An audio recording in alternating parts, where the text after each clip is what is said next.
적중하신 토토방방 가족방분들 모두 축하드립니다. 저희 가족방에서 모든 경기 언어범 및 핸디캡 최종 조합 공유해 드리고 있습니다. 적중률 높은 가족방 입장은 고정 댓글에 있는 링크로 문의해 주시기 바랍니다. 7월 14일 J리그 일본 축구 7경기 분석 시작하겠습니다. 첫 번째로 나고야 대 가시와 경기 알아보겠습니다. 먼저 나고야는 득점을 기록하지 못해서 답답할 노릇이다. 특히 최근 기록한 4연패가 모두 한 골 차이의 패배였으니 나고야의 시름은 더 깊어지고 있다고 볼 수 있겠다. 사실 주커가 빠진 상황에서는 나고야의 득점력이 급감하는 편으로 지난 시즌에도 주커가 있느냐 없느냐에 따라서 나고야의 공격력은 너를 뛰던 편이었다. 후쿠오카에서 데려온 야마기시가 11경기 0-0도움으로 전혀 제 폼을 찾지 못하고 있는 것도 아쉬운 대목이라 할 수 있겠다. 이어서 가시와는 화력이 확실히 살아난 모습이다. 특히 가시와가 압박 라인이 생각보다는 높기에 수비적으로는 연속 실점 기록을 쌓아가고 있는 모습이다. 따라서 사비오나 기노시타가 최근 활약이 좋다는 점이 상당히 반갑다고 할 수 있을 것이다. 기본적으로 4-4-2 양상의 포메이션을 사용하지만 원정에서도 공격 횟수는 6번째로 높은 기록을 보유하고 있기도 하다. 기본적으로 주커가 빠진 상황에서 나고야의 공격력은 상당히 하락한 모습이다. 가시와가 최근 효율이 높은 공격력을 보여주고 있는 것도 참고하면 좋을 것이다. 물론 압박 라인이 높은 편이라서 기본적으로 가시와도 수비적으로는 기복을 보이고 있기도 하다. 가시와 승리를 추천합니다. 두 번째로 도쿄베르디 대 마치다 경기 알아보겠습니다. 먼저 도쿄는 홈에서 상당히 강한 모습을 보여주는 편이다. 물론 강호들에게는 무승부가 한계인 상태인데 그래도 라인을 최대한 내리고 실리적으로 움직이면서 공격을 막아내는 수비력이 상당히 인상적인 전력이다. 특히 마치다가 공격적인 운영을 하는 팀을 상대로는 강하지만 라인을 내리고 버티는 형국을 만드는 팀에게는 약한 편이다. 베르디가 수비에 올인하는 것도 도움이 될 수 있는 부분이다. 이어서 마치다는 최근 무승부를 기록한 팀은 고베와 후쿠오카다. 두 팀의 공통점은 안정적인 밸런스나 수비를 중시하는 팀이라는 것인데 마치다의 플레이가 카운터이고 특히 상대가 딸려오는 상황에서 공간을 공략하는 데 일가견이 있다는 점을 감안해야 한다. 베르디가 상당히 실리적이고 대놓고 수비를 하는 상황이 일어나게 된다면 마치다도 공격 면에서는 답답한 상황이 일어날 수 있다고 보고 있다. 홈에서는 베르디가 강호들과의 매치에서도 수비적으로 나서며 강세를 보여주고 있는 것이 사실이다. 특히 마치다가 상대가 올라와주는 상황에서는 카운터의 효율이 꽤 올라가는 편이긴 하나 베르디가 대놓고 잠그는 상황에서는 어려울 가능성이 있다. 이미 후쿠오카나 고베 상대로도 무승부를 기록하기도 했다. 무승부를 추천합니다. 핸디 언어버 및 최종 조합 받아보실 수 있는 가족방 입장 방법 알려드리겠습니다.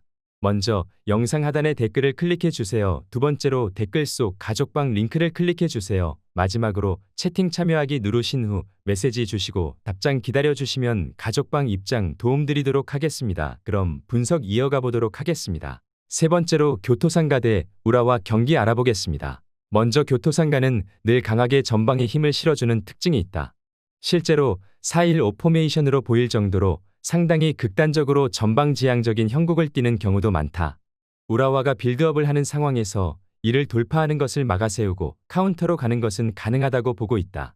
물론 교토가 한번 압박이 실패하는 상황에서는 텅 빈 중원이 저지력을 발휘하기는 어렵다고 봐야 한다. 이어서 우라와는 후방에서 시작되는 빌드업을 상당히 중시하는 편이다. 물론 시오난에게 지는 등 매번 유려하게 돌파를 하면서 공세를 퍼붓는 스타일과는 거리가 먼 것이 사실이다. 물론 와타나베가 지난 경기 찬스메이킹을 잘 해내는 등 우라와의 전력 자체도 빌드업 주축이라고 할 수 있는 쉴츠가 없는 상황에서도 잘 작동하는 모습은 보여주고 있다. 우라와가 더 주도하는 매치가 될 것으로 보이지만 문제는 전방 압박을 강하게 하는 시점에서는 우라와도 공격이 끊기면서 수비적으로 난조를 일으킬 가능성이 높다는 것이다. 실제로 패배와 무승부 등 전방 압박을 이기지 못하고 부진한 케이스가 있었다. 무승부를 과감하게 픽하는 것도 어느 정도 합리성은 있다. 무승부를 추천합니다. 네 번째로 산프레체 히로시마 대 아비스파 후쿠오카 경기 알아보겠습니다. 먼저 히로시마는 공수전환과 기동력 중심이라서 후쿠오카 상대로는 상성에서 뒤진다고 생각하기 쉽다. 하지만 최근 3승 2무를 기록하는 등 후쿠오카를 상대로는 오히려 강했던 편이다. 후쿠오카가 올라오는 공격을 탈취를 한 뒤 이를 바탕으로 수비가 정돈되기 전에 공략하는 모습을 기대해 볼 수 있을 것 같다. 특히 이 플레이로는 히로시마가 리그에서도 가장 많은 수치의 슈팅을 기록하는 면모를 보여주기도 하는 편이다. 이어서 후쿠오카는 리그에서 가장 라인이 낮은 전력이다. 따라서 기동성이 좋은 역습 취향의 팀들이 공략하기는 어려운 팀이라고 평가를 받는 편이다. 하지만 최근 에이메나 교토를 상대로 모두 지면서 이 상성에 걸맞는 모습을 보여주지는 못했다. 특히 교토전에서는 자신들이 공세를 나가다가 되려 카운터를 맞아버리는 등 상성이 거꾸로 된 듯한 모습을 보여주기도 했다. 일단 후쿠오카가 가장 낮은 라인을 구축하는 팀이라서 히로시마도 쉽게 골문을 열기는 어려울 것으로 보고 있다. 다만 공을 탈취하고 가는 상황에서는 히로시마가 많은 슈팅을 보장할 수 있다는 점에는 주목할 가치가 있을 것이다. 히로시마가 후쿠오카에게 강하기도 했고 최근 기동성 좋은 팀들에게 후쿠오카도 제법 패배를 쌓고 있는 모습이다. 3프레체 히로시마 승리를 추천합니다. 핸디 언어버 및 최종 조합 받아보실 수 있는 가족방 입장 방법 알려드리겠습니다. 먼저 영상 하단에 댓글을 클릭해 주세요. 두 번째로 댓글 속 가족방 링크를 클릭해 주세요. 마지막으로 채팅 참여하기 누르신 후 메시지 주시고 답장 기다려 주시면 가족방 입장 도움드리도록 하겠습니다. 그럼 분석 이어가 보도록 하겠습니다. 다섯 번째로 가와사키 프론탈레 대 세레소 오사카 경기 알아보겠습니다. 먼저 가와사키는 세레소를 상대로는 최근 승리를 따내지 못하고 있다. 사실 세레소가 가와사키가 가지고 있는 지공에 맞춤이 가능하다는 점이 포인트다. 세레소가 4-4-2 포메이션으로 컴팩트한 라인을 구축하고 측면을 긁어버리는 상황에서는 가와사키의 기동력이 열세라서 상당히 크게 당하는 편이다. 특히 지난 경기에서도 저득점 양상과 수비에 강한 이브리그 팀 오이타를 상대로도 2골을 내주는 등 수비가 상당히 아쉬운 모습을 보였다. 이어서 세레소는 고민이 없지는 않다. 좋은 코어 라인과 조직적인 수비는 장점이지만 공격에서는 세아라가 터지지 않는 상황에서는 득점력이 뚝 떨어진다는 것이다. 다행히 최근 가와사키 상대로 연속 득점을 기록하는 등 세아라가 가와사키를 상대로는 전반적으로는 강했던 편이었다. 가와사키와의 상성은 나쁘지 않은 상태로 볼 수 있을 것이고 최근 오전에서도 3승 2무로 무패를 기록하고 있는 모습이다. 기동력과 역습이라는 점에서 가와사키가 세레소 상대로는 상성이 좋지는 못한 편이다. 물론 세레소가 세아라가 막히는 상황에서는 득점력에서의 변수가 상당한 상황이라는 점은 감안해야 할 것으로 보이는 매치업이다. 세레소 오사카 승리를 추천합니다. 여섯 번째로 사간도스 대 간바 오사카 경기 알아보겠습니다. 먼저 사간도스는 팀의 특징은 전방 압박으로 볼 수 있을 것이다. 하지만 상대에 따라서는 상당히 실리적인 운영을 할 수 있는 팀으로 보는 편이 좋겠다. 요코하마 마리노스 상대로도 중앙을 굳히는 식으로 승리를 기록하기도 했다. 특히 간바가 올 시즌에는 역습 상황에서 매우 강한 편이기도 해서 무리하게 사간도스가 올라가면서 위험을 감수할 필요가 없을 것으로 볼 수 있다. 간바와 가시마, 히로시마를 만나는 일정이 잡힌 상태라서 이 구간에서는 실리를 챙겨야 할 필요가 있다. 이어서 간바 오사카는 상대가 공격적으로 올라와 주어야 뭔가가 풀리는 편이다. 최근 마치다나 후쿠오카 상대로 패배를 기록했던 경기가 그 예시라고 할 수 있을 것이다. 특히 사간도스를 상대로는 상당히 고전하는 편이기도 한데 지난 경기에서야 승리를 기록했지만 수적인 우세를 가졌음에도 후반 추가 시간에 득점을 하면서 겨우 승리를 챙겼다는 생각은 드는 것이 사실이다. 사간도스가 강호들을 상대로는 꽤 실리적으로 플레이를 할 가능성이 있는 상황이다.